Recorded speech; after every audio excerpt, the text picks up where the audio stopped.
Magandang araw po sa inyo, Sir Blair. Ganun na rin po sa inyong mga giliw na tagapakinig at taga-suporta sa inyong YouTube channel. Tawagin niyo na lamang po ako sa pangalan na Lucio. Ako po ay may asawa na at siya po ay si Luisa. Meron po kaming isang anak at ang palayaw niya ay Bentot. Ang kwento pong aking ibabahagi ay nangyari taong 1993. Panahong ako ay 45 pa lamang.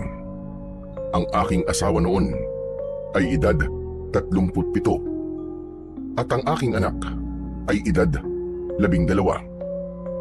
Hindi po namin makakalimutan ang bagay na nangyari nang kami ay naninirahan pa lamang sa isang baryo sa Mindanao. Dito po nasubok ang aming pamilya at baryo sa mga nilalang na halos ubusin na ang lahat ng bata na namumuhay lamang ng matiwasay sa aming baryo.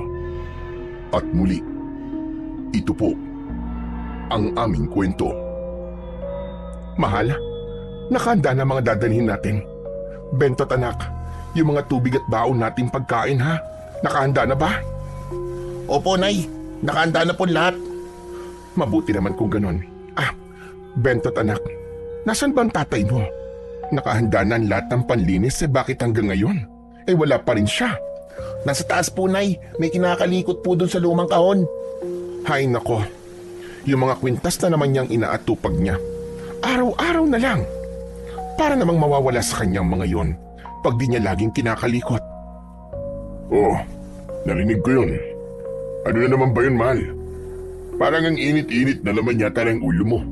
Napakaaga pa lang Sino ba namang hindi mag-iinit ang ulo, Aber? Araw-araw na lang. Tuwing umaga, nandun ka sa taas. Halos itabi mo pa nga sa higaan ng mga anting-anting mo. Ano ka ba naman, mahal? Yun na naman ang nakita mo.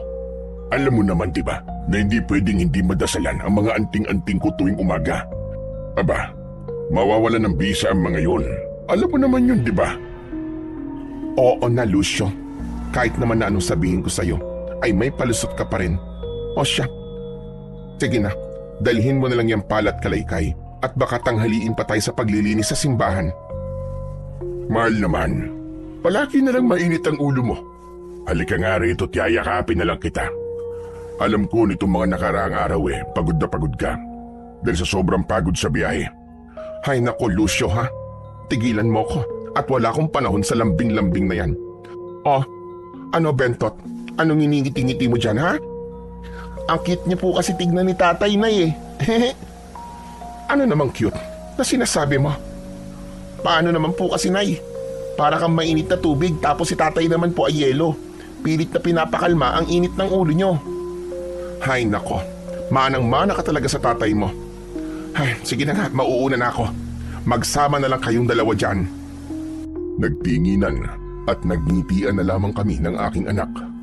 At mabilis nang binitbit ang aming mga dadalhin. Sumunod kami kagad sa aking asawa na napakabilis maglakad. Papunta kami noon sa isang simbahan na inabandona sa baryong aming nalipatan. Parang wala kasing diwa ang aming baryo dahil nagmumukhang nakakatakot ang simbahan. Kaya naman, napagdesisyonan na lang naming mag-anak na mag-volunteer sa paglilinis. Hindi kami magpapabayad, basta na lamang namin yung lilinisin at hindi kami manghihingi ng anumang kapalit. Ano ba naman kayong dalawa? Para kayo naglalakad sa maliwanag na buwan at napakatagal ninyong makarating. Nay, kalma ka lang. Ikaw naman po kasi. Para ka pong paan ng dinosaur. Ang laki-laki po ng mga akbang nyo Ang liit-liit ko lang po kaya hindi ko po kayang makasabay. Oo nga naman, mahal. Siyempre hihintayin ko si Bentot. Nahuhuli siya May bitbit pa siyang tubig. Hay nako, ewan ko sa inyo mag-ama. Dalian nyo na lamang dyan. Mag-uumpisa na tayo sa loob ng simbahan. Sinilip ko kanina. Parang pinabayaan na talaga. Ay, Diyos ko. Ano bang klaseng mga taong nakatira dito? At hindi nila pinapahalagaan ang tirahan ng Panginoong Diyos. Wala tayong magagawa. May mga tao talagang ganyan. Parang hindi talaga mahilig magsimba ang mga tao dito. Kaya naman, pinabayaan na talaga nila. Grabe nga, Nay, Tay. Halos mga damong gumagapang na lang po ang halos makikita nyo sa harap ng simbahan. Hindi kaya marami nang nakatirang ahas dyan? Wala naman siguro anak. Halos yung simbahan lang naman ang marumi dito. Pero yung paligid, parang nawawalisan pa naman. O siya. Tama na, Daldal. Mag-umpisa na tayo. Ikaw, anak, sumama ka sa akin. Doon tayo sa loob mag-uumpisa. At ang tatay mo na ang bahala dyan sa labas. Sige po, Nay. Mahala, si Bentot baka mamaya makadali na makamandag na sa loob yan. Mag-iingat kayo. Tinignan na lamang ako ng asawa ko. Alam ko naman na may tampo pa rin siya sa akin dahil alam niya na tinalikuran ko na ang pagiging antingero ko tulad ng napagkasunduan namin nung kami ay kinasal. Ganun rin siya dahil galing siya sa pamilya ng mga albularyo. At tunay ngang tinalikuran niya na ito. Ngunit ako ay hindi pa rin. May bagay kasi sa loob ko na ayaw bitiwan ang aking kinalakihang gawain. Hindi ko alam, pero yun ang sinasabi ng aking puso. Na huwag kong bibitiwan ang bagay na yun. Nag-umpisa na ako sa aking mga gagawin sa labas ng simbahan. Inuna ko ang mga damong gumagapang na umakyat na sa pader. Ngunit napansin ko ang mga taong dadaan na tumitingin sa akin na masama, na para bang hindi nila gusto ang aming ginagawa, hanggang sa may isang matandang lalaki ang lumapit at bigla na lamang akong pinalo ng kanyang tungkod. Aray ko! Sandali lang ho. May nagawa po ba ako sa inyo? Anong ginawa mo? Alam mo ba na malas yan? Oh, ano bang malas? Dahil sa oras na luminis muli ang simbahang yan, may mga kakaibang aswang na naman ang sasalakay at kukuha ng mga bata. Hindi nyo alam ang mga ginagawa ninyo. Kung ayaw nyong pagtabuyan ng mga tao dito, tigilan nyo ang ginagawa ninyo. Aba, sandali lang po, Tatang. Paano po magiging malas ang linisin ng bahay ng Diyos? At ano po bang nilalang? Hindi na yan bahay ng Diyos. Demonyo na ang naninirahan sa simbahang yan. Mula nang mawala ang ilang bata sa baryo ito, ay tinigilan na namin ang pagpapaalaga sa simbahan na yan. Dahil demonyo na ang nagmamay-ari ng simbahang yan. Kaya itigil nyo ng ginagawa nyo. Hindi lamang kayo manganganib kapag nilinis nyo yan, kundi ang buong baryo. Ano ho ba sinasabi nyo? Kailan pa po naging bahay ng demonyo ang simbahan?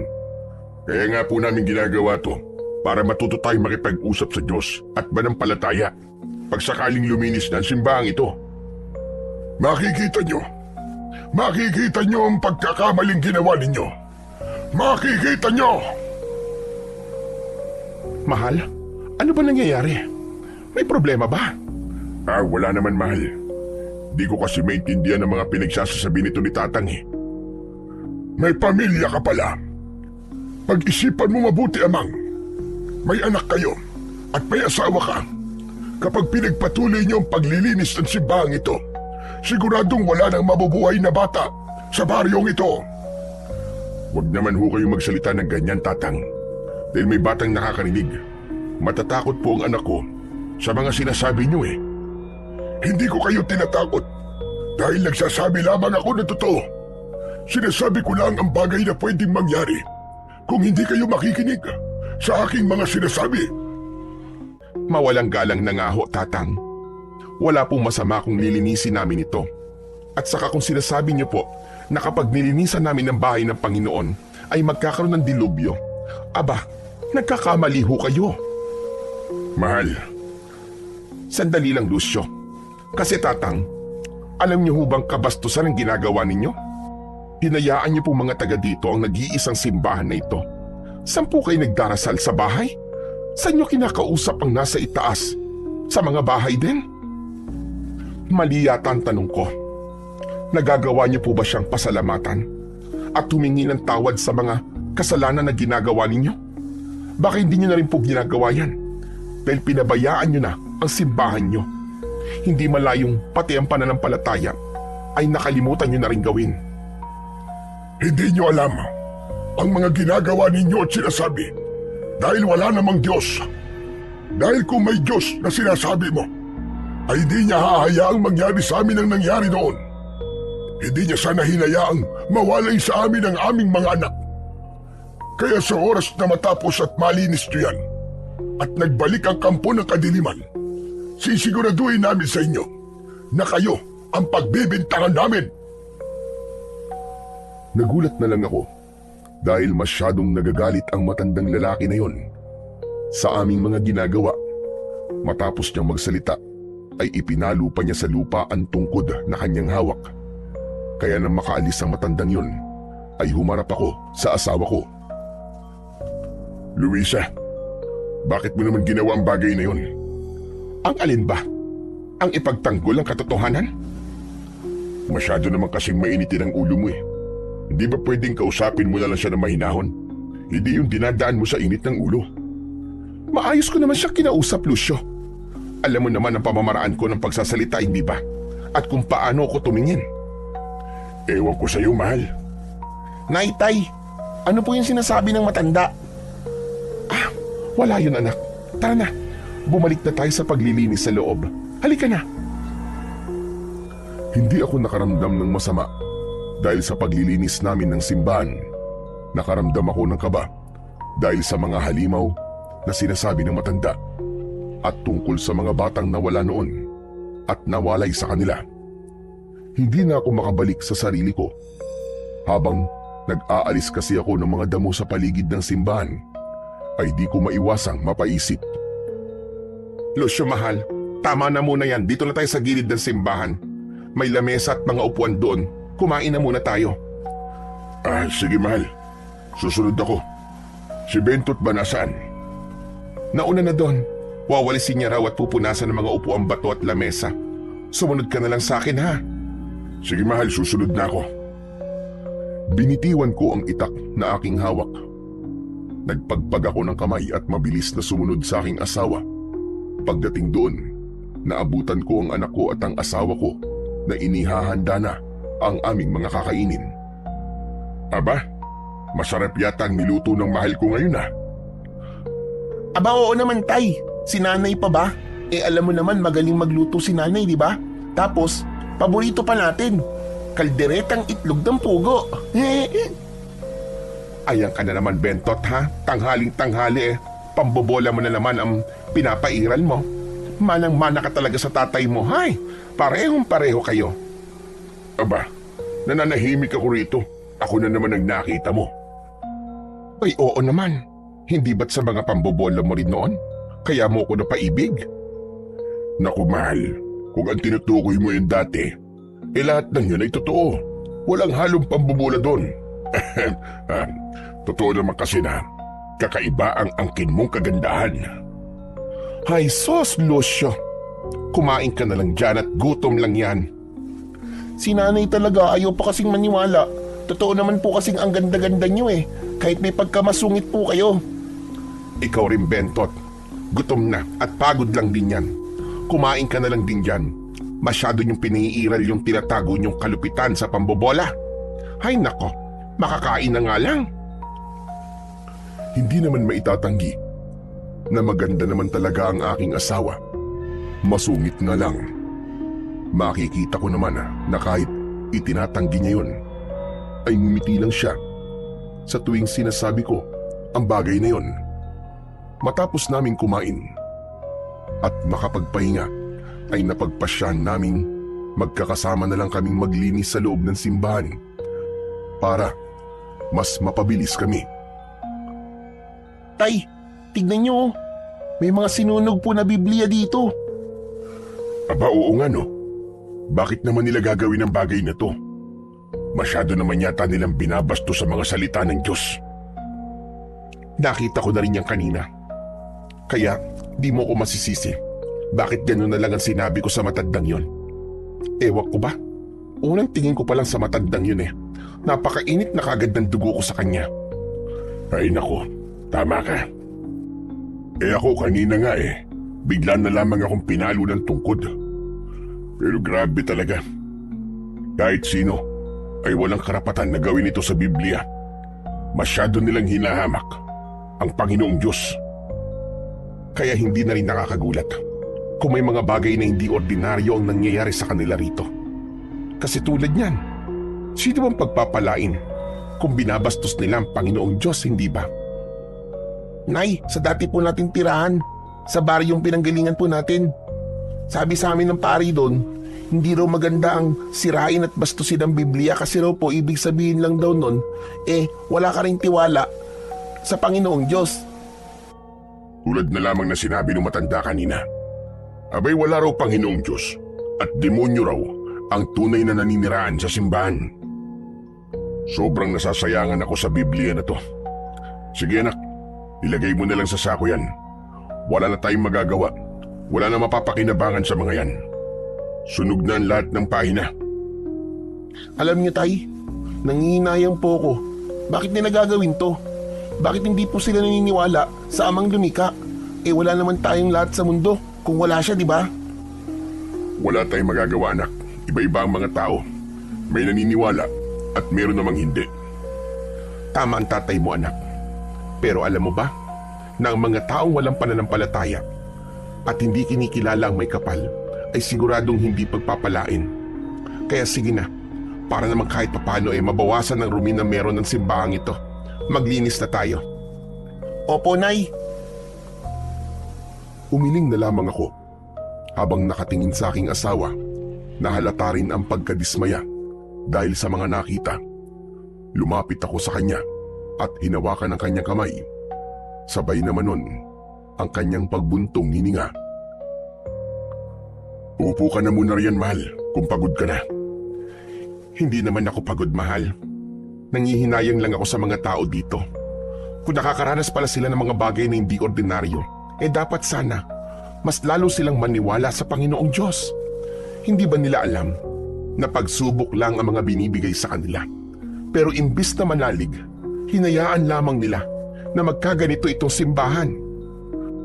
Hayaan mo na, mahal. Balang araw, malalaman din nila ang mga pagkakamali nila. Balang araw maiintindihan din nila. Kaya wag mo na lamang problemahin ang bagay na yan. Ang mahalaga, nandito tayo at hindi humihingi ng anumang kapalit. Malinisan lamang ang tahanan ng ating Panginoong may kapal. Tumango na lamang ang aking asawa at habang isinasako ng aking anak ang mga natira sa mga sinunog na Biblia, ay tinulungan ko naman si Luisa sa pagpupunas ng mga upuan. Lumipas lang ang ilang oras ay nagpasya na kaming maglakad pa uwi. Itinago na lang namin doon ang pala at kalaykay at balak naming bumalik na lamang kinabukasan. Maliban sa mga kalaykay, mahal, wala na ba kayong naiwan sa simbahan? Wala na, mahal. Dala naman namin ni Bentot ang mga gamit na nadala natin kanina. O siya, akin na yung bit-bit mo, mahal. Pati na rin ikaw, Bentot. Itak lang naman ang dala ko Salamat, mahal. Ay, nako. Grabe. Sulit talaga ang pagod, ano? Lalo na alam naman natin na may dahilan ang pagpapagod natin at bukal pa sa kalooban ang ating ginagawa. Tama ka dyan, mahal ko. Sana balang araw magkatotoo mga sinabi ko kanina na sana maintindihan ng mga tao rito ang kanilang pagkakamali at wala namang mali sa ginagawa natin. Sana nga, Lucio. Pero sarado ang mga utak nila. Hindi nila yon maiintindihan panigurado. Hala, Nay, Tay, tignan niyo po May nagkakagulo po doon. May nagkukumpulan tapos may mga sumisigaw. Aba, oo nga no. Tara, lapitan natin. Wag na, Lucio. Nakita mo naman kung paano tumingin ang mga tao sa atin kanina, di ba? Gusto ko lang naman tignan, Luisa. Baka may problema at makatulong tayo. Hinawakan ko ang kamay ng aking mag-ina.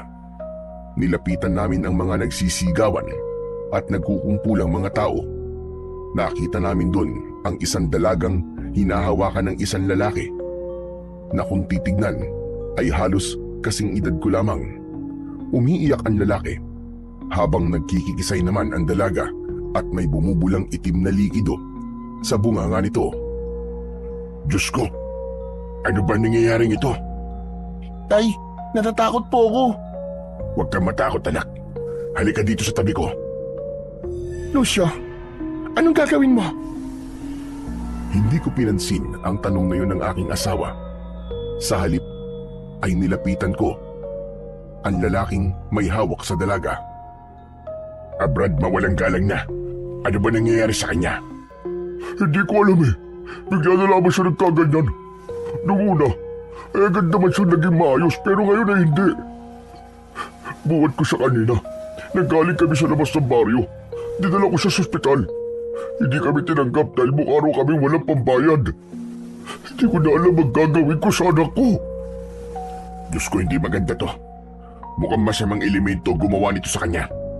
Sumama kayo sa bahay. Albularya ang asawa ko. Baka may maitutulong kami. Pakiusap, tulungan niyo kami. Kahit anong kapalit gagawin ko para lang maging maayos ang anak ko. Sige, magmadali kayo. Paraanin niyo siya. Kailangan maagapan kagad ang nangyari sa bata. Anak, mauna ka. Ituro mo sa kanya ang direksyon ng bahay. Kakausapin ko lang ang nanay mo habang naglalakad. Sige po, Tay. Sige po, Manong. Tara na po.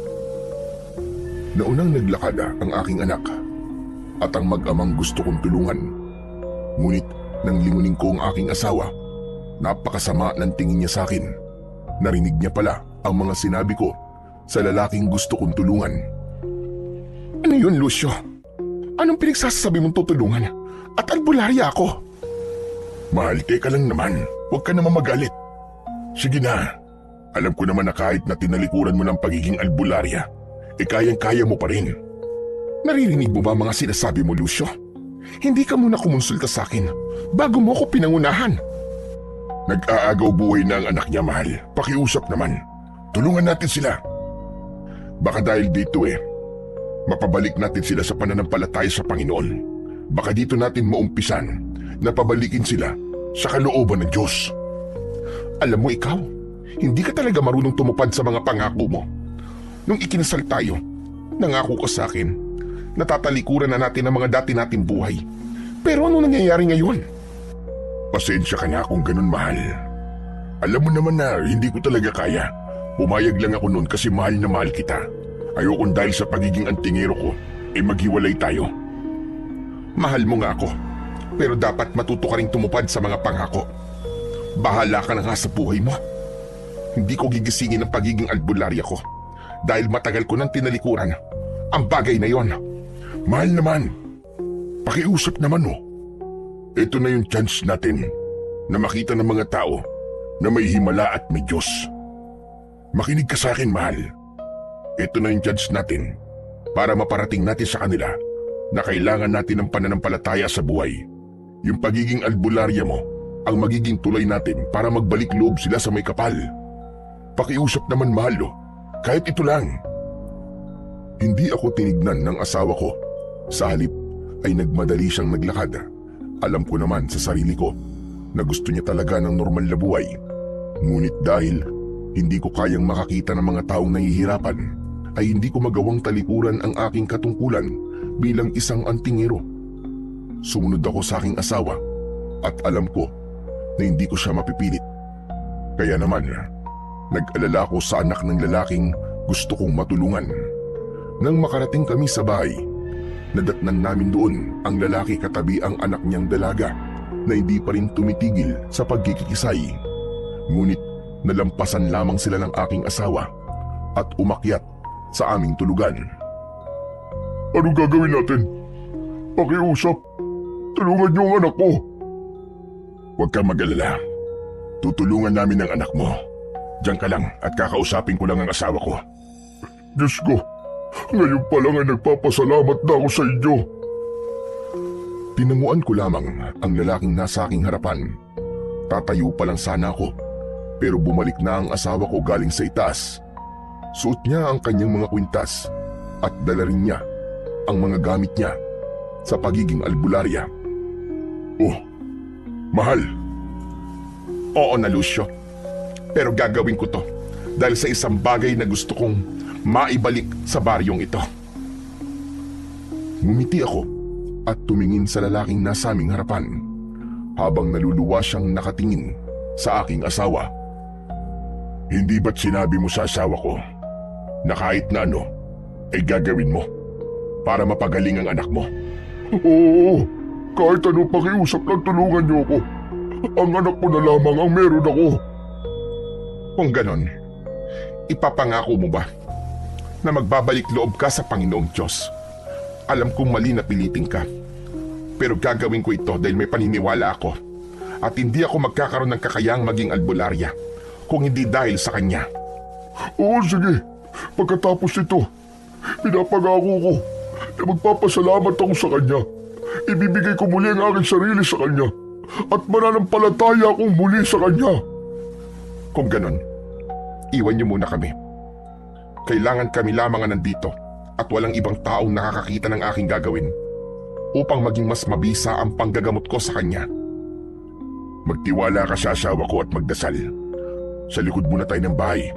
Bentot anak, ipagtimpla mo kami ng kape at sumunod ka na lamang sa likod ng bahay natin. Opo, Tay. Lumabas kami ng bahay at pumunta sa likod. Doon ay pinaupo ko siya sa aming upuang mahaba. Tumabi ako sa kanya at napansin ko ang mga luhang pumapatak sa kanyang mga mata. Magiging ayos lang ang anak mo dahil kasalukuyan na siyang pinapagaling ng asawa ko. Pwede mo bang sabihin sa akin ang mga detalye bago siya naging ganun? Bago yun, gusto ko munang magpakilala. Ako si Artemio. Pwede mo akong tawaging Temyo. Ako naman si Lucio, pare. Salamat ha. At di kayo nagdalawang isip na tulungan ako. At kung tinatanong mo kung ano ang mga nangyari bago yung nangyari sa anak ko, nagkatampuan kami. Sa totoo lang, hindi nakakapagsalita ang anak ko. Pero nakakarinig siya tungkol sa nanay niya ang dahilan ng tampuan namin. Pagkatapos, umalis siya ng bahay. Halos maghapon siya wala. Pag-uwi niya, namumula na ang mga balat niya. At kahapon na naging ganyan siya. At may itim na liki doon lumalabas sa bibig niya. Hindi naman nagtagal ang ganun. Kaya akala ko ayos lang siya. Pero naulit-ulit kanina. Nung una ko pa lang siyang makita, alam ko na kagad na may mali. Lalo na ang itim na likido na bumubula sa bibig niya. Masasabi kong mga masamang elemento ang may gawa nun sa kanya. Hindi ko alam pero sana ay maging ayos lang siya. Natatakot ako para sa lagay ng anak ko, pare. Hindi ko siya kayang mawala. Magtiwala ka lang, Temyo. Magiging ayos lang ang anak mo. Kaya, kung magiging maayos man siya, sana naman, magpasalamat kayo sa Diyos na nasa itaas. Tumango lang si Temyo sa mga sinabi ko. Pagkatapos nun, ay tumingin siya sa kawalan, habang ang anak ko namang si Bentot ay sakto lamang ang pagdating, bitbit ang mga kaping aking tinatimpla. Oo nga pala, Temyo. Anak ko, nag-iisa namin siyang anak ng asawa ko. Bentot po ang pangalan ko. Pwede niyo po akong tawaging Ben o di kaya ay Tot. Pwede rin po namang pareho, Ben at Tot. Grabe ang pamilya niyo. Halatang masigla at masiyahin. Dahil yun sa pananalig namin at paniniwala. Kahit na anong pagsubok ang pagdaanan namin, nalalampasan namin sa tulong din ng Panginoong Diyos. Siguro nga, nasa tamang panahon na rin para magbalik loob kami. Magmula kasi nang mawala ang pananalig namin, ang dating pasakit na nararanasan namin ay mas lalo pang lumala. Umalis ang asawa ko dahil sa hirap ng buhay. At ngayon ang anak ko naman. Karma ko na yata ito. Dahil imbis na labanan ko ang pagsubok, tinalikuran ko pa ang Panginoon. At hindi naniwala sa Kanya. Temyo, ang masasabi ko lang, hindi ganun ang nasa itaas. Magbalik loob ka at patatawarin ka niya. Ialay niyo ang lahat sa Kanya at pagkatiwalaan siya ng buong puso. Makikita niyo sa hinaharap, hinding-hindi niya kayo pababayaan. Tama ka. Salamat sa iyo, pare. Kundi dahil sa iyo, Sa lahat ng mga sinabi mo, ay hindi ako matatauhan. Wala yun. Naiintindihan ko naman kayong mga taga dito eh. Baka mahirap lang talaga ang mga pinagdadaanan nyo. Kaya kayo tumalikod sa Panginoong Diyos. Tama ka. Maliban sa akin, dumanas din ang kahirapan ng baryong ito. Bagong lipat lang kami noon ng asawa ko at pinagbubuntis niya pa ang anak namin. Nalaman namin na ilang taon lang nakalipas, may mga sumalakay raw dito sa baryong ito ng mga halimaw na hindi nila malaman kung ano. Madami daw ang mga batang kinuha. Kasama na doon ang anak ni Lolo Taling. Binatilyo na ang anak niya nung panahong yun. Ang sabi nung iba 16 na raw. Ngunit nasama pa rin ito sa mga kinuha. Magmula daw ng araw na yun, kinumbinsi niya ang lahat na walang Diyos. Dahil kung may Diyos daw, ay hindi sila nito pababayaan. Pero malalim pa noon ang pananalig namin. Ngunit nang mag-umpisa na ang kamalasan sa ani at halos wala na kami makain kahit nagtatrabaho naman ako, wala pa rin nangyayari. Kaya naman, napasama na kami sa mga taong walang paniniwala at tumalikod sa Panginoon. Yung bang Lolo Taling na sinasabi mo yung matandang may hawak na tungkod na may malaking peklat sa mukha. Tama ka, siya nga yun. Kaya pala ganun na lamang ang galit niya nang makita kaming nililinis namin na simbahan. Ayaw niya sa mga tao may paniniwala sa Panginoon dahil para sa kanya ay malas sa mga taong ganun. Nagkakamali siya, Temyo. Dahil ang paniniwala sa Diyos ang siyang pinaka-importante sa lahat. Kasalukuyan pa lamang ng aming mainit na pag-uusap nang biglang narinig namin ang pagtawag ng aking asawa. Tinignan ko si Temyo at mabilis na bumalik sa loob kasama siya. Nakita namin doon ang anak niyang nakaupo na at normal na ang lahat. Diyos ko, anak ko! Salamat naman! Ayos ka na, anak! Hindi ko alam kung paano kayo pasasalamatan. Pero bilang kapalit, nangangako ako na buong pusong magbabalik loob kami sa Panginoon. Diyos ko, maraming salamat po, Panginoon. Pinanood lang namin si Temyo na sobrang saya nang makita ang kanyang anak na maayos na ang kalagayan. Lumipas pa ang ilang sandali, nagpaalam na siya kasama ang kanyang anak. Matapos nun ay sinundan ko ang aking asawa na paakyat ng muli sa aming tulugan. Mahal, maraming salamat ha. Dahil ginawa mo ang bagay na yun. Ay nako, ano pa nga bang magagawa ko?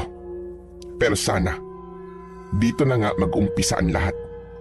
Sigurado yun, mahal. Nakita niya ang isang himala, mahal ko. Dahil kung ako ang tatanungin, kung wala ka bilang albularya, sigurado kong wala ng pag-asang maisalba ang dalagang yon. Ama ka, dahil isang napakalakas na itim na lamang lupa ang gustong makuha ang buhay ng dalagang yon. Nahirapan din ako, pero naalis ko pa rin. Napakaraming kababalaghan sa baryong ito, mahal. May bagay pa akong nalaman. May mga halimaw din daw na sumalakay dito dati. At madami daw ang nakuwang mga bata. Ibig sabihin, totoong nasa panaginip ko, mahal. Anong ibig mo sabihin, mahal ko? Nung unang gabi nating natulog sa bahay na to, nalaginip ako. Hindi ko alam kung babala ba o nangyari na. Pero sa panaginip ko, inuha raw si Bentot ng mga halimaw na may itim na balat, abo ang buhok at mapupula ang mga mata. Habang ang mga pangil nila ay parang sa tari ng manok. Kakaiba talaga, mahal. Hindi ako sigurado. Pero bilang isang antingero, nung kabataan ko, kasama ko pa ang pamilya ko, marami kaming mga nakasagupang mga nilalang na dilim. Pero sa palagay ko, mahal, aswang ang tinutukoy mo. Sana naman ay mali ang nasa isip ko. Hindi ko kayang mawala ang kaisa-isa nating anak, mahal ko. Hindi mangyayari yun, Luisa, mahal. Dahil habang nandito ko, kasama ang panalangin, ay hindi ko kayo pababayaan ni Bentot. Po, Tay? Ano po yun? Ay, naku anak. Nakikinig ka na naman sa usapan namin ng nanay mo, ano? Sorry po, Tay. Di ko lang po mapigilang makinig. Tapos, narinig ko po ang pangalan ko. Akala ko po tinawag niyo po ako eh. Sos, nagpapalusot ka pa. Ang sabihin mo, makinig ka talagang makinig sa usapan namin ng tatay mo. Halika nga rito, anak. At gusto ko lang kayong yakapin ng nanay mo. Lumapit ang anak ko sa amin ng kanyang nanay. Niyakap po sila pareho ng napakaigpit. Matapos doon, ay tinulungan namin si Luisa na mag-asikaso ng aming makakain. At nang matapos ay sabay-sabay kaming kumaing mag-anak. Mabilis naming ginawa ang lahat ng mga dapat gawin bago matulog. Mabilis naman na lumipas ang gabing yon sa amin. Tulad ng mga dumaan na araw, ay inilayan ko muna muli ng dasal ang aking mga anting-anting at kasama ko uli ang aking mag-ina na bumalik sa simbahan na aming lilinisin. Teka, bakit ganito? Di ba nilinisan na natin ang loob ng simbahan? Bakit may mga kalat-kalat na namang mga tuyong dahon? Tsaka Nay, para pong sinadya oh. Kung sino man ang gumawa nito, ay siguradong ayaw niyang malinisan ang simbahan. Pero hindi tayo papatalo. Ngayong araw, ay tatapusin natin ang paglilinis ng simbahan. Tama. Kung kailangan nating magbantay sa gabing ito, ay gagawin natin para malaman natin kung sino ang gumagawa nito. Kasama niyo kami. Tutulong kami ng anak ko. Aba pare, nandiyan ka pala. Magandang umaga sa inyo ng anak mo. Magandang umaga din pare. Bago ko makalimutan, ang pangalan ng aking anak ay Sandra. Kinagagalak ka naming makilala, Sandra. Ganon din po ako, Ate Sandra. Pasensya na kayo kung iti lang ang maitutugon ng anak ko. Tulad ng sinabi ko sa iyo kahapon, pre, hindi naman nakakapagsalita ang anak ko eh. Ayos lang yun, pare. Naiintindihan namin. O ano, mag-umpisa na tayo. Hindi na naging mabigat sa amin ang araw na yon dahil sinamahan kami nila paring Temyo sa paglilinis ng simbahan. Hanggang sa umabot kami ng hapon at ang lilinisin na lang namin ay ang labas nito. Hanggang sa napagdesisyonan ng asawa ko na kukuha na lamang siya ng gamit sa aming bahay at sa gilid na lamang ng simbahan kami magluluto at kakain para mabantayan namin kung sino man ang taong sinasadyang lagyan ng dumi ang aming nililinis. O mahal, magpapasama na lang ako dito sa dalaga ni Temyo at sa anak natin. Kukuha lang kami ng bigas at mauulam at mapaglulutuan na din. Dito na lang tayo magpalipas ng gabi. Sige mahal. Pare, pwede ba yun? Gustong isama ng asawa ko ang anak mo. Tsaka sama-sama na lang daw tayo dito. Total naman eh. Sabi mo, sasamahan nyo kami sa paglilinis, di ba? Naku, walang problema yung pare. Sandra anak, samahan mo muna ang Tia Luisa mo. Tumango naman ang anak ni Artemio. Naiwan kaming dalawa. Padilim na ng mga sandaling yun. Kampante naman ako dahil kasama naman ng mga bata ang aking asawa. Alam ko naman kasing magaling sa pakikipaglaban si Luisa kung sakaling mapagtripan sila sa daan. Pre, grabe naman ang pagkamuhi ng mga tao dito sa simbahan. Sa totoo lang, halos ang loob ng simbahan ay nalinisan na namin kahapon. Kaso, tulad ng nakita mo kanina, para bang sinadyang lagyan ng tuyong dahon ng loob. Ewan ko ba paring Lucio, kahit kami ng anak ko nun, malaki din ang pagkamuhi sa tahanan ng Diyos. Pero nang makita ko ang himala na ginawa ng asawa mo, nawala ang dating pagkabuhi ko. Pero hindi dapat ganun. Alam mo, hindi ang Diyos ang gumagawa ng malas. Dahil nasa kamay nila yun. Ginagabayan lamang sila.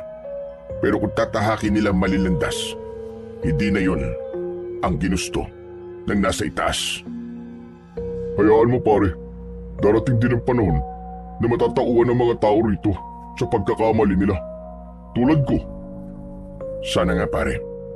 Kasi hindi rin maganda na wala silang pananampalataya sa Panginoon. Buti nga't dumating kayo eh. Balak na kasing ipag-iba ni Lolo Taling ang simbahang ito. Pero sa palagay ko ay mauudlot yun. Kahit bago lamang kami sa baryong ito, ipaglalaban ko pa rin ang tama.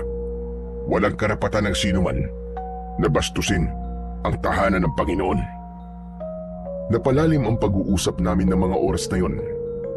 Hanggang ang matanda kahapong nakausap ko ay nakita namin sa harap ng simbahan at napakasama ng tingin niya sa amin.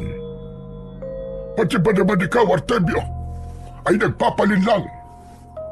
Mawalang galang na ho. Wala pong panlilinlang na nagaganap. Tama ho si Lucio.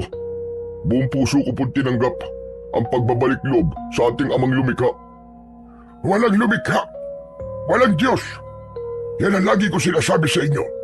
Dahil kapag nalalagay tayo sa panganib, mga sarili lang din natin ang inaasahan natin. Hindi naman tayo natutulungan ng Diyos na sinasabi ninyo. Nagkakamali ho kayo. Binibigyan tayo ng pagsubok ng Panginoon. At alam niya, nakakayanin natin yon. Pinatatatag niya lamang tayo. Pero iba ang ginawa ninyo. Imbis na tanggapin niyo siya ng buong puso, anong ginawa niyo? Tinalikuran niyo siya at idinamay niyo pa ang lahat ng tao sa baryong ito. Wala kang alam! Wala kang alam! Hindi mo alam ang mga nadanasan ng baryong ito.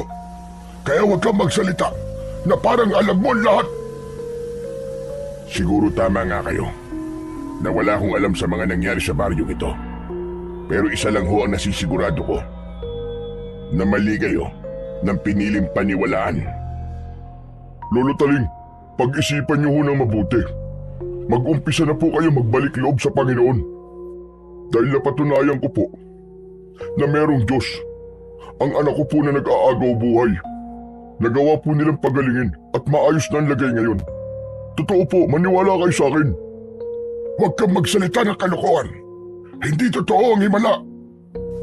Habang umiinit ang pag-uusap namin ng mga oras na yon, sabay-sabay kaming napalingon dahil narinig namin ang sigawan ng mga tao na natatakot at umiiyak.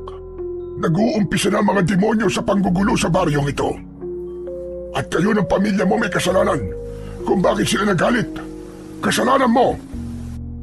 Wala akong oras sa paninisi nyo. Paring Temyo, ang mga anak natin. Tumango sa akin si Paring Temyo. Mabilis naman naming hinanap ang kinaroroonan ng aming mga pamilya. Bumungad sa amin ang isang tagpo na hindi ko lubos maisip kung totoo dahil may mga nilalang na nagtatakbuhan at pumapasok sa mga bahay-bahay. Katulad sila ng mga nilalang na ikinuwento sa akin ng aking asawa na nakita niya sa kanyang panaginip.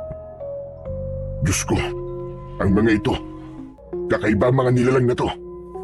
Sa tala ng buhay ko, ngayon lang ako nakakita ng mga tulad nila. Temyo, ang mga anak natin. Baka nga totoo ang mga sinasabi ni Lolo Taling. Baka nga pinarurusahan na tayo ng mga demonyo dahil sa ginawa natin. Hindi yung pare. Huwag kang mag-alala. Hindi pamamayaan ng Diyos sa mga mahal natin sa buhay.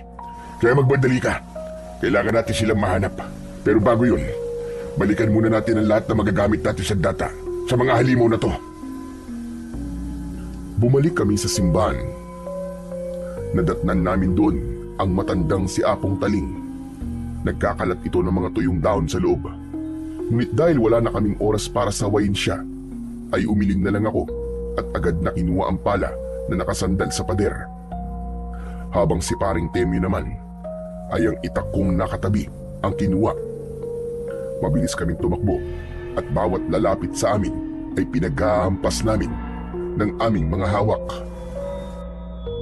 Grabe! Ang lalakas nila, pare! Diyos ko! Ang anak ko! Inaalala ko rin na mag-ina ko, pare. Kaya magmadali tayo.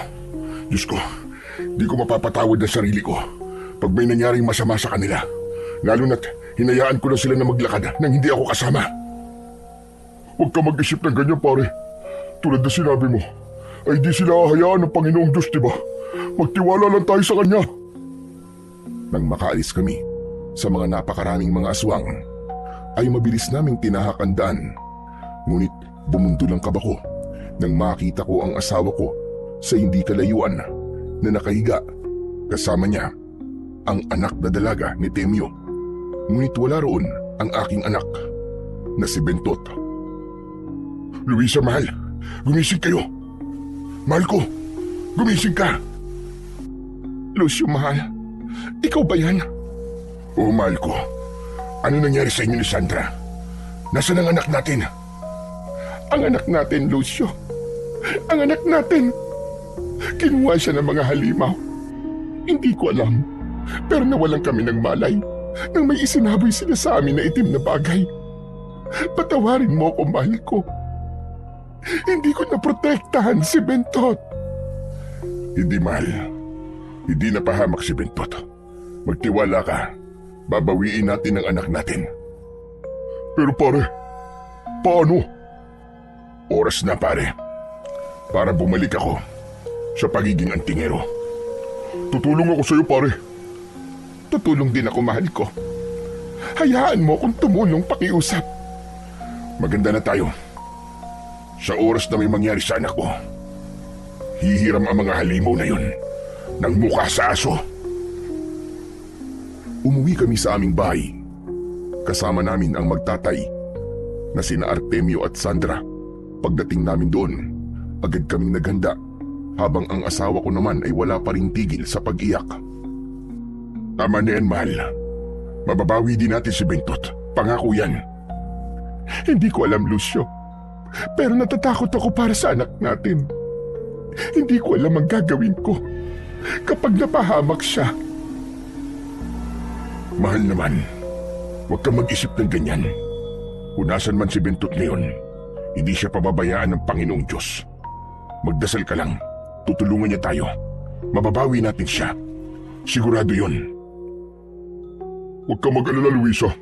Hindi ko kayo iiwan ni paring Lucio. Nandito lang ako para makabawi ako sa inyo. Lalo na't ang anak niyo naman ang nasa panganib. Hindi ko kayo iiwan. Tutulungan ko kayo magdasal at sasama ako sa anumang plano ninyo. Salamat sa iyo, Temyo. Maraming salamat. Hindi pa man kami tuluyang nakapaghanda. May mga tao na ang nagsisisigaw sa labas. May mga hawak silang kahoy na may apoy at pinangungulahan yun ni Apo Taling. Ano nangyayari? Teka nga, ano ba ang ibig sabihin nito, Apo Taling? Kung pinaniwalaan niyo lamang ako, hindi sila muling magbabalik sa baryo namin. Hindi sana mauulit ang mga nangyari doon. Kayong mag-asawa ang may kasalanan nito. Walang may gusto sa mga nangyayari ito. Pinalaan ko na kayo noong unang araw ng paglilinis ninyo. Pero hindi pa rin kayo nakinig. Kaya kung akala mo ay wala kang kasalanan, nagkakamali ka. Kayo ang dapat nasisihin. Kayo lamang at wala ng iba pa. Tumigil ka na, tanda. Wala kaming kasalanan. Dahil ginawa lang namin kung ano ang tama. Biglaan lang ang pagdating o pagbabalik nila. Huwag niyo kaming sisihin. Mga kababaryo, tama mag-asawa, wala silang kasalanan. Ang gusto lamang nila ay magbalik loob tayo sa Panginoon at malinisan ang simbahan. Maganda mga gusto nila mangyari at walang dahilan para sila ang sisihin ninyo. Isa ka pa, Temyo. Nagtaksil ka sa baryo. Nakita mo lang na gumaling ang anak mo. Naniwala ka na kagad sa kanila. Dahil sa mga ginagawa ninyo, nawala mga bata sa baryo nang dahil sa inyo, kinuha sa mga tao dito ang kanilang mga anak. Nagsigawan ang mga tao at halatang sumasang-ayon sila sa sinabi ng matanda. Ngunit ramdam ko sa asawa ko ang inis at galit nito. Mawalang galang na ho sa inyo. Hindi lang sila ang kinuhanan ng anak. Dahil pati ang anak namin ay kasama sa mga kinuha. Kaya huwag kayong umarte na parang kayo lang ang biktima rito. Nangyari yan dahil sa kagagawan ninyo. Hindi mawawala ang anak ninyo kung hindi rin dahil sa inyong dalawa. Pigilan mo ko, Lucio. Papatulang ko na talaga ang matandang ito. Hindi lang ho kayo ang namumroblema. Tulad na sinabi ng asawa ko, kasama ang anak ko sa mga kinuha. Pero gagawa kami ng paraan para mabawi silang lahat. Paano? Paano nyo gagawin yon? Eh wala nga kayong nagawa para protektahan ang anak ninyo. Tapos nangangako kayo ngayon na mababawi sila. Sinong niloko nyo? Hindi ka talaga titigil, ha? Sandali lang at maghintay kayo dyan. Kami ang sinisisi nyo, ha? Luisa, sandali, anong gagawin mo? Luisa! Parang awa niyo na po, umalis na kayo. Tulad naman na sinabi ko, kahit di niyo ako pagkatiwalaan, ay sisiguraduhin ko pong hindi ako titigil hanggat hindi na babawi ang mga bata. Umalis na kayo, pakiusap. Hindi kami aalis dito. Sige, sunugin ang bahay nila. Nalintikan na. Akma pa lamang, nasusunugin ng mga tao ang aming bahay. Agad na bumalik ang asawa ko. Bit-bit ang 2 timba. Tama ho kayo nang narinig. Dahil kahit siya lamang, ay kaya niyang magbuhat ng 2 malalaking timba na may lamang tubig. Mahal, kung ano man ang gagawin mo, ay huwag mo nang ituloy. Bitiwan mo ako, Lucio. Kung ayaw mong pati ikaw ay malintikan. Hay kayo! Sige, subukan ninyong sunugin ang bahay namin. Sisiguraduhin kong lalabas ang pagiging salbahe ko. Sige, ipakita niyo ang tunay ninyong ugali na kahit makadiyos kayo, kung titignan, ay masasama ang mga ugali ninyo. Mabait po akong tao. Mabait ako sa mga taong nagpapakita sa akin ng kabutihan. Pero pag ang kaharap ko ay demonyo pa sa demonyo, hindi ako nagdadalawang isip na ilabas ang isa kong ugali. Hindi kayo makaintindi ng salitang gagawin ng lahat, mabawi lang sila. Sige, etong sa inyo! Mabilis na isinaboy ng aking asawa ang tubig na nasa balde gamit ang isang tabo hanggang sa nagawang magtakbuhan ng mga tao kasama si Apo Taling dahil hindi lang pala yun ordinaryong tubig. Nilagyan pala yun ng asawa ko ng paminta. Dahilan para mangati sila. Bakit mo naman ginawa yun, mahal? Kung hindi ko gagawin yun, Lucio, hindi mapuputol yung mga bulungan at paninisi nila. Kahit na hindi mo dapat ginawa yun. Tumahimik ka nga, Lucio. Alam mo kung magalit. Kahit na sinisisi na tayo ng mga tao, ay nagagawa ko pa rin silang ipagtanggol. Sumobra naman yata ang kabaitan mo. Baka kunin ka na ni Lord niyan. Mahal naman eh. Alam ko namang mali sila. Pero kasi, walang pero-pero. Maghanda ka na lang dyan. At hindi tayo titigil hanggat hindi mahahagilap ang mga hayop na demonyong kumuha kay Bentot at sa iba pang mga bata. Huwag mo na din ipilit yung mga gusto mong sabihin. Kilala mo akong magalit. Napilitan akong ngumiti dahil kahit malaki ang katawan ko sa asawa ko, hindi ko talaga gustong galitin siya. Kaya naman, nang umalis siya sa harapan namin ni Temyo, inumpisahan ko na ring orasyonan lahat ng aking anting-anting. Pare, nakakatakot pala magalit ang misis mo. Huwag ka maingay, pare. Di mo talaga gugustuhin galitin ang asawa ko. Mas matapang pa yun sa tigre. Halata naman eh. Anong pinagbubulungan yung dalawa dyan, ha? Naku mahal, wala. Oo nga pala. Tapos ko na palang orasyonan ang mga anting-anting ko. Mabuti naman. Oh, ayan na mga gamit mo. Ibinagsak ng aking asawa ang isang maruming tela. Pagbagsak nun ay narinig ko ang iba't ibang uri ng tunog. Kaya napatingin ako sa kanya. Mahal, hindi ba iniwan ko to sa dati nating bahay? Wala naman akong magagawa eh. Kahit nun pa, ramdam ko na ayaw mo talaga bitiwan ang pagiging antingero mo. Ayan naman, isinama ko na yan sa paglipat dito. At ayan, tama palang ginawa ko. Ngayon, magagamit natin ang pagiging antingero mo. Salamat, mahal. Naku, hindi na tayo mahihirapan ito at may magagamit na tayo. Salamat talaga, ha? Huwag mo akong tignan ng ganyan, Lucio. At hindi ko nagugustuhan. Mahal naman, nagpapasalamat lang naman ako eh. At saka, malaking tulong talaga sa atin ito. Oo nga pala, pare. Hindi ba pwedeng kung sasama ako sa inyo eh? Dito na lang maiwan sa bahay niyo ang anak ko. Oo naman pare, walang problema yun. Sige Sandra, doon ka sa kwarto ng anak ko. Mas siguradong ligtas ka doon. Hindi namin ikakandado ang kwarto. Pero sa loob, siguraduhin mong nakakandado ha. Tumango naman ang dalaga at hinatid na siya ron ng aking asawa. Iniwanan niya rin yun nang makakain. Kaya naman nag-asikaso na kami. Kumuha ako ng isang malaking bag para doon ilagay ang aming mga kagamitan, habang ang mga anting-anting ko naman ay aking isinuot. Binigyan ko rin si Temyo at ang aking asawa para madagdagan ang kanilang proteksyon. Ang tanong na lang ngayon, saan natin hahanapin ang mga lintik na yun? Paano natin sila may liligtas kung wala tayong alam kung nasaan sila? Meron ako pare. Ano ka mo? Paanong meron? Nang minsan magkwento si Lolo Taling na pinaniniwala niya kami na walang Diyos, na sabi niya na nasa paanan daw ng bundok niya nakita ang mga halimaw na lumabas. Pwede natin subukan puntahan doon. Alam mo ba ang daan papunta doon? Oo, medyo may pagkamalayo siya dito sa baryo, pero minsan na kami dumaan doon, kaya alam ko. Pero ano pare? Nakakatakot kasi doon eh.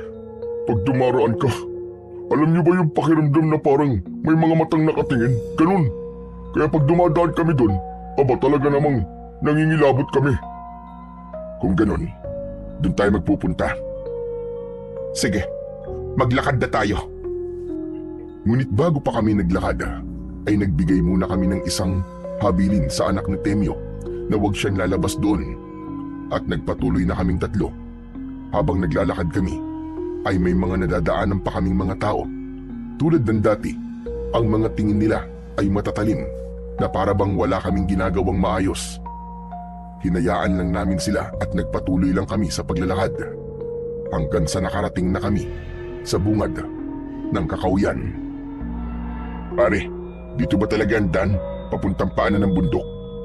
Oo, dito kami pumapasok pag kukuha kami ng mga tuyong kahoy, tapos dadaan na kami sa malapit sa paanan ng bundok. Hindi maganda ang pakiramdam ko, mahal. Parang may nagsasabi sa akin na delikado rito. Pero kung hindi natin gagawin ito, malalagay sa panganib ang mga bata. Kasama na roon ang anak natin. Alam ko naman yon. Pero sakto na ba ang paghahanda natin?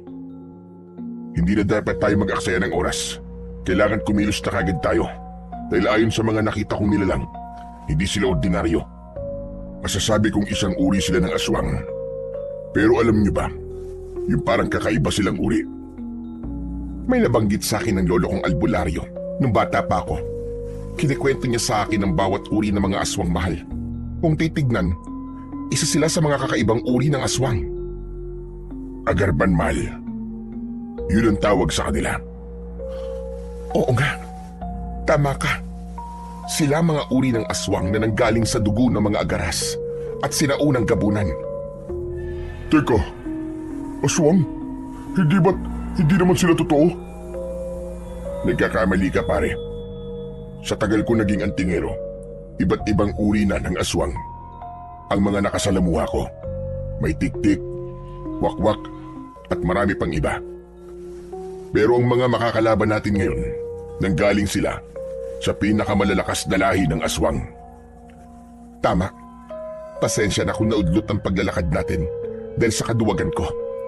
Tara na, maglakad na tayo uli. Grabe, parang natakot naman ako sa mga sinabi niyo. Mga aswang pala ang nilalang na umatake kanina. Pwede ka namang umatras, pare, kung natatakot ka. Kaya naman namin ng asawa ko, kahit kami lang dalawa. Naku, hindi pare. Takot lang ako pero wala naman akong sinabi na atras ako. Tara na pare. Naglakad na kaming muli. Pagpasok pa lamang naming tatlo sa kakauyan, ibang bigat na agad ang aming naramdaman. Lalo na ang aking asawa dahil siguro sa pagiging albularya niya at kaalaman niya. Luisa, mahal ko, ayos ka lang ba? Bakit parang kanina ka pa hawak ng hawak sa dibdib mo? Ayos lang ako, mahal. Huwag ka mag-alala sa akin. Sadyang mabigat lang talaga ang nararamdaman ko habang papalapit na tayo sa paanan ng bundok. Gusto mo bang magpahinga muna uli tayo? Ayoko, Lucio. Natatakot ako habang tumatagal. Nalalagay sa panganib ang mga bata at ang anak natin. Huwag ka mag-isip ng ganyan, mahal. Huwag kang mag-alala. magiging maayos lang ang lahat. Tulad ng sinabi ko kanina, makukuha at mababawi natin si Bentot at ang iba pang mga bata. Natatakot lang talaga ako para sa kanya. Habang patuloy pa rin kami sa paglalakad, may mga kaluskos kaming narinig. At habang pabilis ng pabilis ang aming lakad, siya naman paglakas ng kaluskos. Kaya naman sinabihan ko na si paring Temyo at ang aking asawa na ihanda nila ang mga hawak nilang sandata dahil pakiramdam ko anumang oras ay may aatake sa amin. Diyos ko, gabayan niyo po kami, Panginoon. Bigyan niyo po kami ng lakas sa magiging laban namin. Huwag niyo po kaming pababayaan. Umaaligid lamang sila, pare. Maganda kayo. Pare, natatakot ako. Diyos ko, ano ba itong pinasok ko? Nakita kong napapapikit na si Temyo. Dala siguro ng takot. Masasabi ko na para na din kaming matalik na magkaibigan. Dahil kahit sandali pa lang kaming nagkakakilala, ay agad kaming nagkagaanan ng loob. Pambihira ka naman, pare, oh. Parang hindi ka lalaki sa ginagawa mo, ah. Mas nauna ka pang kumapit sa akin. Tignan mo ang asawa ko. Mas astig pang tignan sa'yo. Paano, pare, natatakot talaga ako, eh. Mas madami na sila nito kasi pupunta tayo sa lungga nila. Temyo, sinabi naman namin sa'yo kanina, kung gusto mong umatras ay pwede naman. Tapos ngayon, nagagaganyan ka. Pasensya na. Akala ko talaga kasi tapang ko na kayo, eh. Ayusin mo muna ang kamay mo, pare. Parang may aatake sa atin. Hindi ako makagalaw, eh. Kung nakakapit ka sa akin na parang ikaw ang asawa ko. Ay, pasensya na, pare, pasensya na. Hindi nga ako nagkamali dahil maya-maya lang ay may mga aswang na lumabas. Nagpaikot-ikot sila sa amin habang si Temi naman ay hindi ko maintindihan dahil kanina lang ay magkasama naming nilabanan ang mga aswang na nadaanan namin. Ngunit ngayon, daig pa niya ang babae. Ang malala pa, nawalan siya ng malay habang kami naman ay nag-uumpisa ng makipaglaban. Tignan mo tong taong to. Hindi mo maintindihan kung lalaki ba talaga o bakla. Diyos ko, bakit ngayon pa? Mag-focus ka lang sa mga kalaban natin, mahal. Kailangan natin tapusin tong mga halimaw na to para mabilis din tayo makadating sa paanan ng bundok. Sa palagay ko, natunugan nila ang pagdating natin. Kaya hinaharangan tayo ngayon. Sa palagay ko, tama ka, mahal. Umalis kayo sa dadaanan namin! Mga demonyo kayo! Umalis kayo! Umatay na kayo, mga aswang kayo! Huwag niyong harangan ang daraanan namin! Halos wala namang nagawa ang mga aswang sa aming mag-asawa dahil magaling din sa pakikipaglaban ang asawa ko. Nang matapos naming mapatumba ang iilang aswang, ay nagsitakbuhan na rin ang iba. Yun nga lang, ang isa pa naming problema ay ang kasama naming si Temyo na wala pa ring malay. Ay, Diyos ko naman! Hindi ko alam kung mahihirapan ba tayo sa pakikipaglaban o dyan sa kaibigan mong yan, eh. Napakamatatakutin. Parang hindi lalaki. Hindi ko naman alam na ganyan siya, eh. Kasi kanina naman, kasama ko siyang pumatay ng iilang aswang. Bakit ganyan siya ngayon? Magpapabigat lang siya sa atin kapag ganyan siya. Hintayin na lang natin siya magising. Hindi naman natin siya pwedeng iwan dito. Napatay nga natin ang mga aswang. Hindi naman natin alam kung may mga mababangis na hayop dito at baka malapa pa siya. Hay, ano pa nga bang magagawa ko? Mabuti pa, magpahinga na lang din muna tayo. Kahit sa umaga naman pwede natin puntahan ang lungga nila, eh. Sana lang talaga madatnan pa nating buhay ang mga bata. Luisa, mahal, huwag ka kasing mag-isip ng kung ano-ano. Sigurado na ligtas sila. Hindi sila basta-basta papatayin ng mga aswang. Lalo na ang anak natin. Para namang ang lakas ng loob mo. Parang sigurado ka. Ngayon ko lang kasi naalala, mahal. Diba, nasa anak natin ang isa sa mga anting-anting ko. Kaya siguradong hindi siya basta-basta mapapatay. Nagawa nga siyang makuha, diba? Natatakot ako na baka wala na pala tayong madadatnan. Mahal naman, sinabi ko nga sa'yo huwag ka mag-isip ng ganyan. Ayos lang si Bentot. Ayos lang siya. Tama na yan. Magpahinga na lang muna tayo. Niyakap ko ang asawa ko. Naaawa rin kasi ako sa kanya dahil pagdating talaga sa anak namin ay natatakot siya dahil nag-iisa lang namin yung anak. Nagpahinga kami. Hinintay namin ang paggising ni Temyo. Nakatulog na lamang ang asawa ko sa aking balikat habang ako naman ay hindi makatulog dahil natatakot ako na baka anumang sandali ay balikan kami ng mga aswang na agarban. Aring Temyo? Aray ko, sakit ang likod ko. Paano hindi sasakit ang likod mo? Eh, ang tagal mo nang nakaiga sa lupa. Ano ba nangyari? Teka, yung mga halimaw, nasa sila? Magtatanong ka pa. Kaya kita mo naman siguro. Napabagsak na namin silang lahat. Diyos ko, salamat naman kung ganun. Ang mabuti pa pare, umuwi ka na lang. Hindi mo naman yata talaga kayang makipaglaban eh. Nasa gitna kasi tayo ng laban. Eh bigla ka na lang naimatay. Pasensya na pare. Pero sige, babalik na lang ako sa baryo. Tapos itutuloy na lang namin ng anak ko ang naudlot natin paglilinis sa simbahan. Mabuti pa nga pare. At pakisabi na rin sa mga tao na huwag silang mag-alala. Dahil nasisiguro ko na iuuwi namin ng asawa ko ang mga anak nila. Sige pare, pasensya na ulit ah. Maglalakad na ako. Sige pare, mabuti pa nga. Baka mamaya magising itong asawa ko at maabutan ka niya. Naku, dadakdakan ka nito. Mabuti pa nga talaga aalis na ako. Nakakatakot ang asawa mo eh.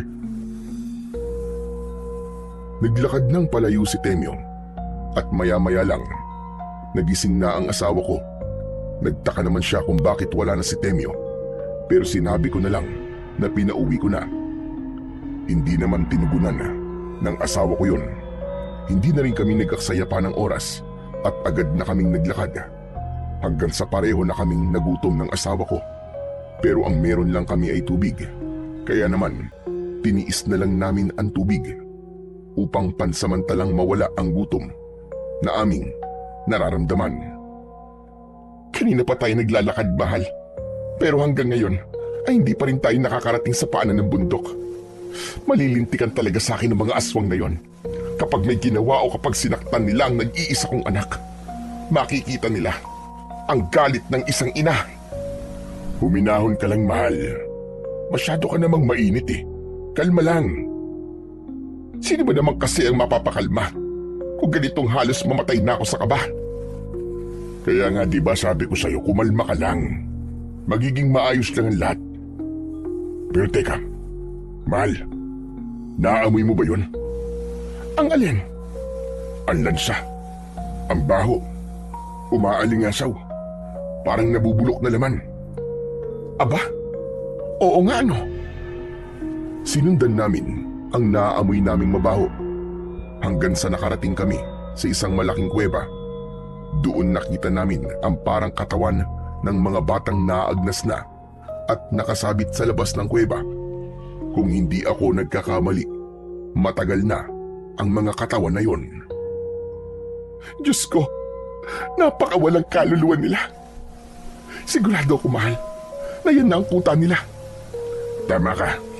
Pero anong plano? Papasok tayo. Pero sa amoy na yan, hindi kagad tayo makakapasok. Teka lang. Hinubad ko ang suot kong damit at gamit ang aming matatalim na itak ay hiniwa namin yun. Hinati namin at parehong itinali sa aming pang-ibabang muka na saktong natatakpan ang aming mga ilong. Nagdahan-dahan kami sa pagpasok. Pagdating namin sa loob ay nagulat kami dahil napakalaki nito. Hindi namin kagad nakita ang mga bata kaya nag-ingat kami sa paglalakad hanggang sa umabot kami sa isang malaking bato. Diyos ko, saan nila nilagay ang mga bata? Yan ang aalamin natin ngayon, mahal. Kahit may takip na ang ilong ko, napakabaho pa rin. Naaamoy ko pa rin ng bulok. Pambihira. Grabe naman ang ilong mo na yan, Luisa. Napakalakas ng pang-amoy mo. Eh, anong magagawa ko? Hindi mo naman ako katulad eh. Laging barado ang ilong. Tama na. Nandito tayo para iligtas sa mga bata. Hindi para magtalo. Eh, nauna ka eh. Tumahimik kami dahil sa narinig namin ang mga batang umiiyak. Para bang sinasaktan sila. Sinundan namin ang ingay hanggang sa nakita namin ang isang butas na parang pintuan ngunit walang harang. Doon ako biglang kinabahan dahil hindi namin alam kung saan kami magtatago. Kaya bumalik kami kung saan kami nagkukubli kanina. Inintay namin na lumabas ang mga nilalang at agad kaming pumasok. Ngunit nadatnan namin doon ay ibang muka ng mga bata. Wala dito si Bentot, mahal. Wala nga rito ang anak natin. Paano ba yan? Anong gagawin natin? Sandali lang ha. Mga bata, huwag kayong maingay. Huwag kayong matakot. Hindi kami katulad nila. Pwede bang malaman kung may iba pang mga bata at kung may iba pa silang pinagdalhan? Hindi sumagot ang mga bata. Ngunit may isang matabang bata ang lumapit sa amin. Ibinuka nito ang kanyang bibig. Doon nagimbal kami nang makita namin na pinutulan pala sila ng dila habang ang mga mata naman nila ay puno pa rin ng takot. Diyos ko, mga hayop talaga sila. Mga bata lang kayo. Bakit nila ginagawa sa inyo ito? Mga demonyo talaga ang aswang na yun. Sisiguraduhin kong mapapatay ko kayong lahat. Paano, Lucio? Anong gagawin natin sa mga batang ito? Hayaan mo, mahal. Mahaba pang araw. Hahanapin muna natin si Bentot. Sige. Pero, o ano mga bata? Alam kong hindi niyo ako makakausap at hindi kayo makapagsalita. Pero pwede bang magtiwala kayo sa akin? Tulungan niyo kami. Hanapin natin ang iba pang mga bata. Umupo ang matabang bata at kumuha ng isang bato. Nagsulat siya sa lupa na alam niya raw ang ibang pinagdalhan sa mga bata. Ang sabi pa niya sa amin, mamayang gabi raw, sila na raw ang isusunod na papatayin. Ayon pa sa mga sinulat niya, nakikiusap daw siya na sana ay ilabas namin sila doon dahil gusto pa raw nilang mabuhay. Naluwa naman ang asawa ko at tumango. Walang mamamatay sa inyo rito. Maipapangako ko yan. Huwag kayo mag-alala. Sabayan niyo lang na mataimtim na pagdadasal na sana ay magtagumpay kami ng asawa ko. Luisa, mahal, may mga paparating. Saan tayo magtatago, Lucio? Nataranta kaming humanap ng mapagtataguan. Ngunit pinangunahan ng bata. Binigyan nila kami ng daan na ang ibig sabihin lang ay gagamitin nila ang kanilang katawan upang takpan kami. Hindi naman kami nagpatumpik-tumpik. Agad naming ginawa ang nais nilang mangyari at nang maitago kami ng mga bata ay may isang aswang na pumasok. Mas malaki ito sa mga nakalaban namin. Nakakatuwa naman kayo mga bata. Mukhang napakatahimik niyo yata ngayon. Parang tinanggap niyo na magiging kapalaran ninyo. Huwag kayo mag-alala. Magiging madali lang naman yun. Hindi naman magiging masakit. Hindi na pala kayo nakakapagsalita. Nakakapaghinayang naman. Parang kumakausap lang ako sa isang bato. Aba, sandali. May hindi pamilyar akong naamoy. May iba pa ba kayong kasama rito? Naalala ko nga pala. Napaka-imposibleng mangyari nun. Akala ko ay aalis na kagad ang aswang na yon. Ngunit nakita niya ang mga nakasulat sa lupa. Ano ito? Anong ibig sabihin ng mga lingwahe niyan? Sabihin niyo sa akin kung ano. Ay, oo nga pala. Nakalimutan ko. Hindi nga pala kayo nakakapagsalita. Nakakapaghinayang. Pero kung ano man yan, baka hindi naman importante. Bago nga pala ako umalis, at bago rin kayo mamatay lahat, gusto kong ibigay sa inyo ang pangalan na uli niyong matatandaan bago maputol ang inyong mga buhay. Ako si Arbas. Tandaan niyo ang pangalan na yan. At dapat hanggang sa uli niyong hininga. Tandang-tandaan niyo yan. Mag-ingay kayo! Mag-ingay! Hindi ako sanay sa katahimikan ninyo! Sa isang maliit na pwesto, nakikita namin ang itsura ng aswang na yun. Doon ay kumuha siya ng isang latigo at pinaghahataw yun sa mga bata, dahilan upang mag-umpisa silang mag-ingay. Grabe na ang awang nararamdaman namin ng asawa ko. At kung titignan sa mga mata ni Luisa, halata ko dito na galit na siya. Ayan, ganyan nga. Mag-ingay kayo. Umiyak kayo. Matapos lang ang ilang sandali, ay lumabas na siya nang tumatawa. Umalis na rin kami sa likod ng mga bata at kitang-kita namin sa kanila ang sakit na kanilang naramdaman sa bawat latay na kanilang natamo. Hayop na arbas na yon. Kapag nalaman ko talagang ginaganito niya rin ang anak ko, sisiguraduhin kong matalag niyang walang latay. Ayan ka na naman, mahal eh. Kumalma ka lang. Di ka makakatulong kung palagi nalang mainit ang ulo mo. Puro ka nalang hinahon.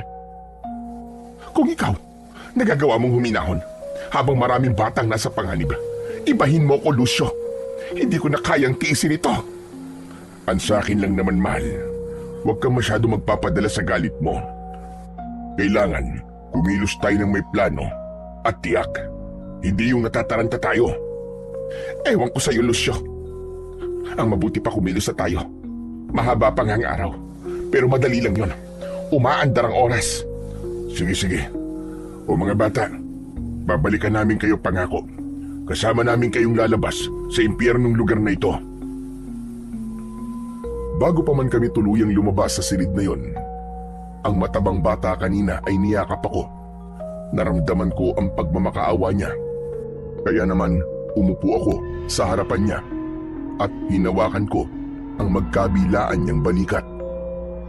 Huwag kang mag-alala, bata. Pangako ililigtas namin kayong lahat dito. Wala ng bata ang mapapatay pa nila. Basta tulungan niyo kami gamit ang tahimik na pagdarasal. Pwede ba yun? Tumango ang bata habang lumuluwa. Hindi ko alam, pero naramdaman ko ang sakit na nararamdaman niya. Kaya nag-umpisa na kaming maglakad ulit at mag-ikot-ikot sa malaking kuwebang yun. Masyadong malaki ang kuweba na to, mahal. At napakakaiba. Mahanap din natin ng ibang bata, mahal. Huwag kang mag-alala. Alam mo, mahal, may ano rin sa matandang yun, ano? Yung lolo Taling na binabanggit ni Temyo. Alam pala nila kung saan naglulungga ang mga aswang. Bakit hindi nila sinubukang iligtas noon ng mga naunang nawala? Hindi naman kasi natin sila kagaya, mahal. Kasi albularya ka na may alam sa pakikipaglaban. Habang ako naman, bata pa lang, naasa na ng pamilya ko ang bawat galaw ko. Sa madaling salita, galing ka sa pamilya ng mga albularyo na manunugis. Habang ako naman, galing sa pamilya ng mga antingero. Sila, wala naman silang kakayahang ipaglaban ang kanilang mga sarili dahil mga ordinaryong tao lang sila. Mali ka rin eh. Naging duwag sila na dapat tutulungan nila ang mga bata. Anong ginawa nila? Natakot. Naduwag. Mahal, baka meron pa silang ibang dahilan. Basta, ang alam ko ay mga duwag silang lahat. Hindi man lang nila kayang ipagtanggol ang mga anak nila. Habang patuloy kami sa paglalakad, nagkaroon kami ng isang problema. Dalawang magkaibang daan at kailangan naming mamili. Ngunit gusto ng asawa ko na malaman kung ano ang meron sa dalawang daan na yon. Kaya kailangan naming maghiwalay. Sumang-ayon na lamang ako at niyakap ko siya ng maigpit. Mag-iingat ka, mahal. Kapag ka nagka-problema, sumigaw ka lang na malakas at kunin mo ito. Dalhin mong itak ko. Maliligtas ka niyan sa bingit ng kapamakan. Oo, mahal. Mag-iingat ako. Ganon din ikaw, Lucio. Pumasok tayo dito ng buhay at lalabas tayo ng buhay kasama ang mga bata. Bago pa kami tuluyang maghiwalay ng daanan, ay hinalikan niya ako sa labi. Hindi ko man gusto na maghiwalay kami ng daanan, ngunit Alam ko rin na mas mapapadali kami kung sakaling magkaibang daan ang aming tatahakin. Habang naglalakad ako, ay wala naman akong kakaibang nadadaanan. Maliban sa isang silid na puno ng bata at may isang nilalang ang nakabantay roon. Kaya naman, dahan-dahan akong lumapit at maingat yun na ginilitan sa leeg. Ipinasok ko ang katawan sa loob ng silid kung nasaan ang mga bata. Nakita ko ang takot sa mga mata nila, kaya sinubukan ko silang pakalmain. Ang napansin ko sa kanila ay may mga dila pa sila. Doon ko lang naintindihan na may direksyon ang pagpatay nila sa mga bata, dahil hindi ko rin doon nakita ang aking anak at maaaring sa daan na tinahak ng aking asawa ay doon inilagay ang mga bagong bihag. Matagal na ba kayo dito? Sabihin niyo sa akin, saan kayo nakatira? Sa baryong Imatawon ba? Umiling ang mga bata at isa sa kanila ay nagsalita. Doon ko napagtanto na iba't ibang baryo pala ang sinasalakay taon-taon at ginagawa nilang taniman ng mga bata ang baryo. Sasalakay sila tuwing may mga maaaning bata sa bawat baryo. Napasuntok ako sa lupa nang malaman ko na kagabi pala, habang kami ay masarap na namamahinga, ay may mga naunang bata na rin pala ang pinatay. Maya-maya pa ay narinig ko ang sigaw ng aking asawa. Kaya naman, mabilis kong pinasunod ang mga bata upang mailipat sila sa mga batang tinanggalan na ng dila at mapuntahan ang asawa kong malakas na sumisigaw. Dalian niyo! Tumakbo kayo na mabilis! Kailangan ako ng misis ko. Sigurado malilintikan ako nito pag di kagad ako nakarating. Habang tumatakbo kami, ay isang bata ang nadapa dahil hindi rin niya kayang tumakbo ng napakabilis dahil sa sugat niya sa binti. Kaya naman, walang pag-aalinlangan ko siyang binitbit. Habang sa lugar kung nasaan pala ang asawa ko, ay nakita niya na ang anak naming si Bentot. Ngunit nahuli siya ng mga aswang, kasama ang pinuno ng mga aswang na si Arbas. Hayop kayo! Subukan niyo lang lumapit sa akin. Sisiguraduhin kong gigilitan ko kayo sa leeg. Napakatapag mo naman. Magandang binibini. May aswang din palang marunong mambola. Sorry ka. Hindi ako pumapatol sa mga pangit. At hindi ako binibini. May asawa na ako. Huwag kang mainit sa pakikipaglaban.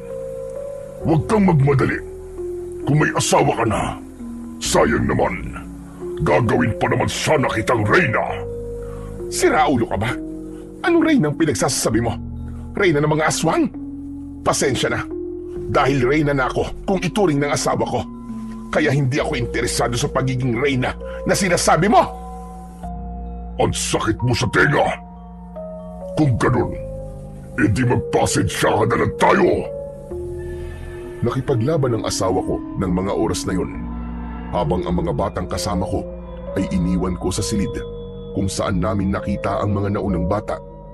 Tumakbo ko ng mabilis at naabutan ko na lamang ang asawa ko na hawak na sa liig ng halimaw na si Arbas. Ngunit napansin pala ko ng asawa ko, kaya naman umiling ito. Kaya naintindihan ko siya at hindi na ako tumuloy sa paglapit. Bitiwan mo ako, hayop ka! Huwag mong hintayin labanan ka ng asawa ko. Dahil pagdating sa mga tulad mo, ay hindi siya nagdadalawang isip at siguradong papatayin ka niya.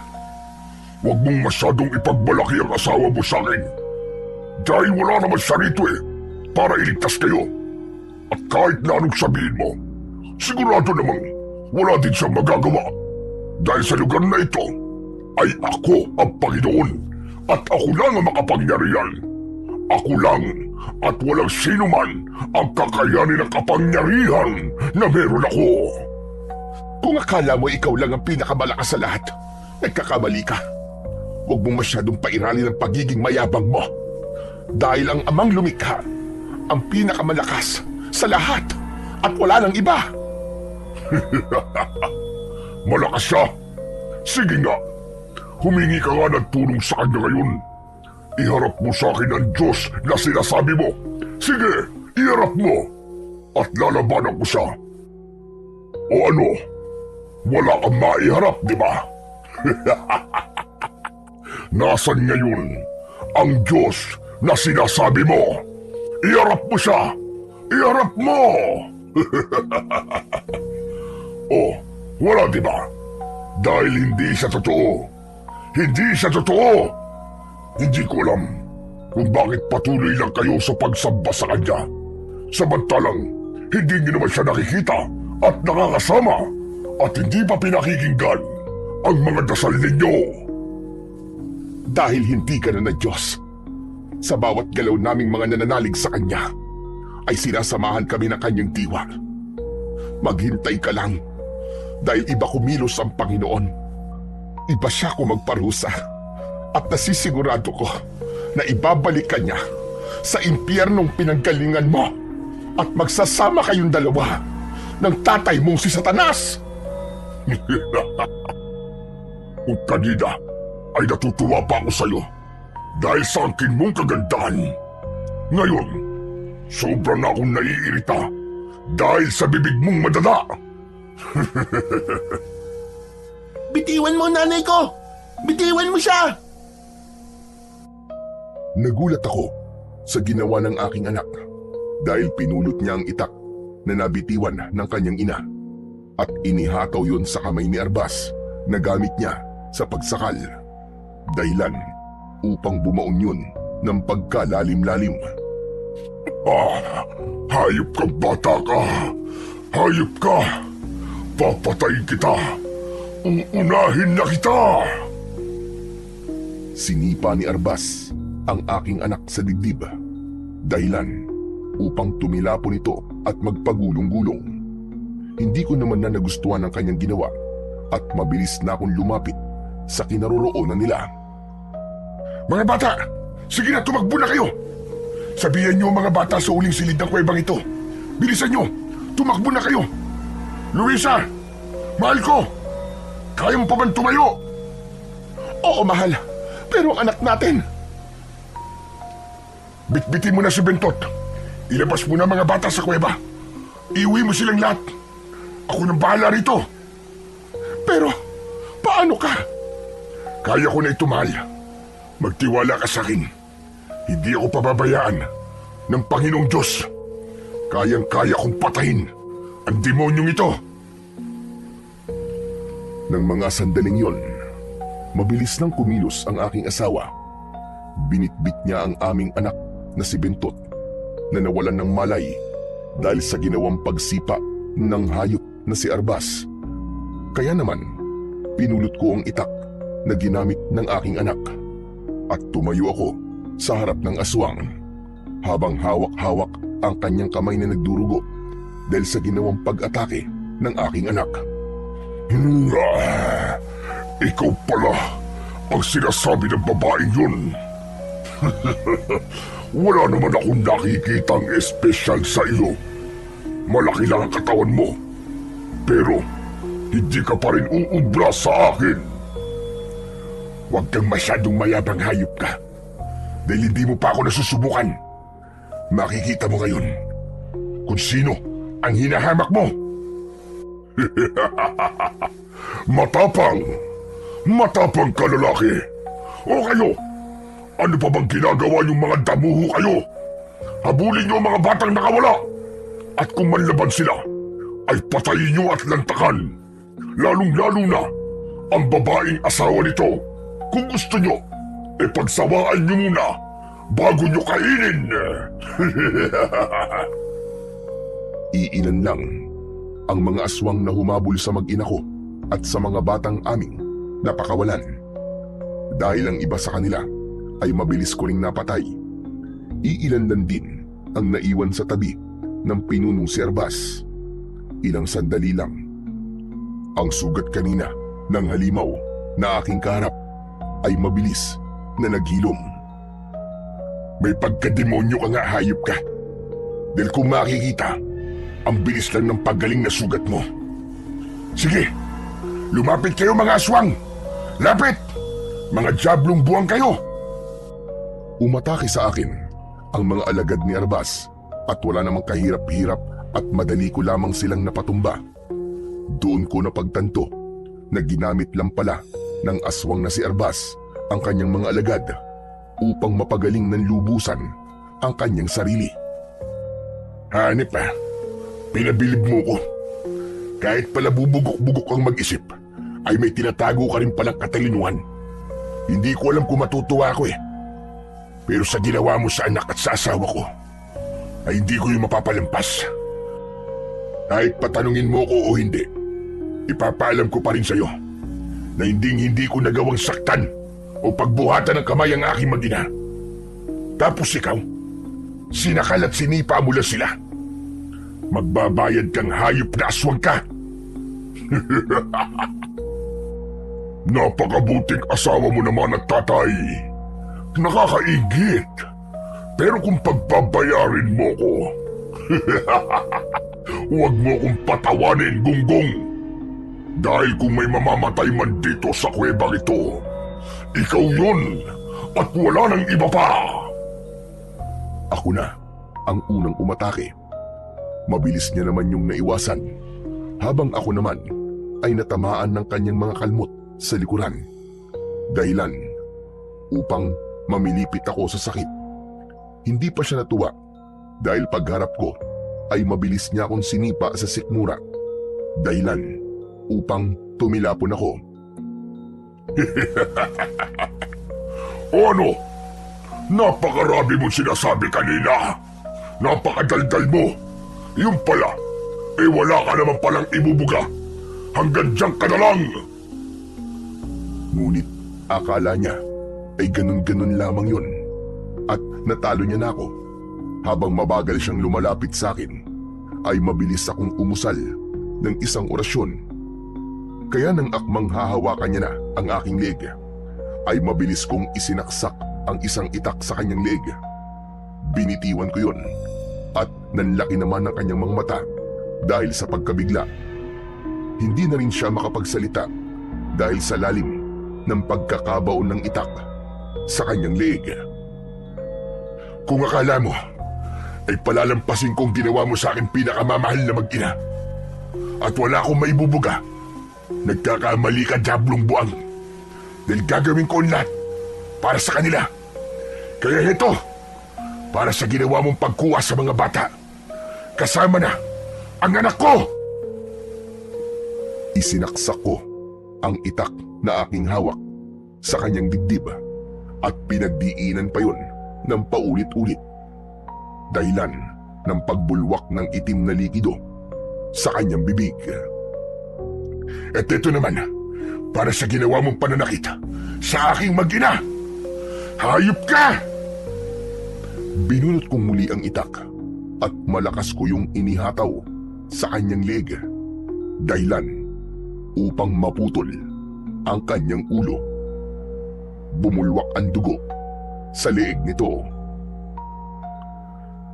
Hayop kang Diablong Buang ka. Maraming taong kang nagasik ng lagim. Marami kang batang pinahirapan at pinatay.